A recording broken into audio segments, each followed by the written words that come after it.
Are you a manager and want to manage your team more effectively? Or you are working in a team and you want to have better relationships with other members of your team?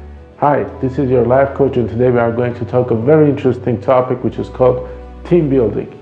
We are going to introduce what team building is, and with 4 brilliant tips we are going to achieve all our goals in team building.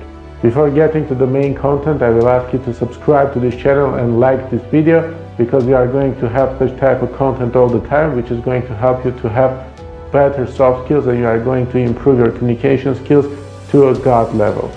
So now we get started with the first tip, and the first tip is going to be unblock communications. Why it's so important to unblock your communications? Because you need to understand that you are not going to have a strong team unless you do something towards it. And what it means to unblock communications: you need to start talking to people, or if you are a manager, you need to initiate conversations in your team. Usually people do not like working and they come to the office, they just look at the time when they are going to finish and go home. But you can arrange your office in a way that your employees have to communicate to each other, set the desks in a way that they talk to each other more, have some interesting conversations next to a coffee machine or their canteen or wherever it is. Or if you're just an employee, make this initiative yourself. Ask your employees to go to have some coffee together, to go to canteen together. During the work, communicate more. So unblock these communications yourself. Come up with some ways, and it depends on the situation. And try to talk to them more about the working stuff. Don't talk about some nonsense, but talk about something that these people are interested in. So speak about their interests, try to find out the interest, try to get to know them on a personal level, not only on a professional level. So try to ask about their interests and start speaking about it. So either you are their manager or you are just an employee. Unblock communications with the rest of your team on a personal level and start to talk about their interests. This way you are going to have better and stronger communication. Tip number 2 is going to be proactive. What it means to be proactive? Being proactive, it means you have to start these communications before some problems actually arise where you really need to have these communications. In difficult times, if you're a manager, you need to understand that you need to be supportive to your employees regardless of the situation. Do not wait for them to ask you for some help, but be proactive and ask all the time your employees whether they need to talk about something. Maybe they have some questions to you, maybe they want to share with some concerns. Always be proactive, always check whether they have some issues or not. Or if you are just an employee, always ask your co-employees whether they need your help, whether you can help them with something, or maybe they need your help at work. So always be supportive for them and try to offer your help. It's very important in building communications, and if they can see you as a person who they can turn to in all the questions, in all the issues, you are going to enhance your communication skills and you are going to be more demanded. People will open up, and if they see that there are no barriers between you and them, they are going to talk to you more. Everybody needs to talk to people, and you need to understand that and provide them with this opportunity to communicate with you or to communicate between each other. Tip number 3 is for the managers only.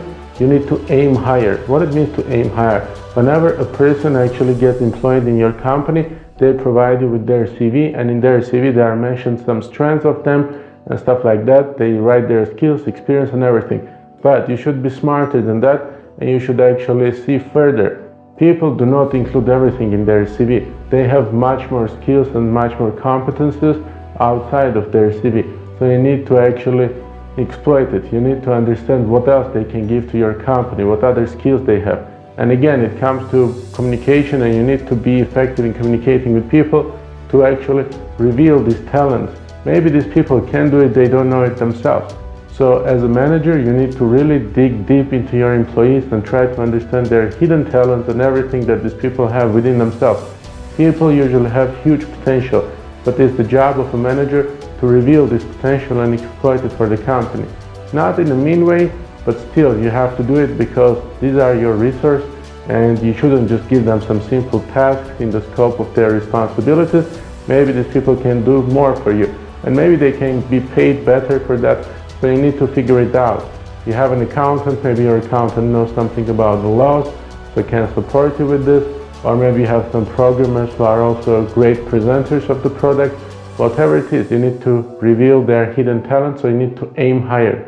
If you aim higher, people are going to give you more. just give them this opportunity to give you more. Step number 4, make communication less embarrassing. Usually people always have some issues in their heads, whether I should share this information with my colleagues or with my boss. Should I actually talk about my personal problems? Should I actually talk about some problems that I have creating my presentation or whatever it is? So you need to make it less embarrassing. Create such an environment that people will not be embarrassed to ask for help, to talk about their weaknesses, to share their concerns and everything else. Because all people have great offers to you. All people can give you a lot of useful information because they work in your company. And you need to make it just less embarrassing to speak up. Let people speak.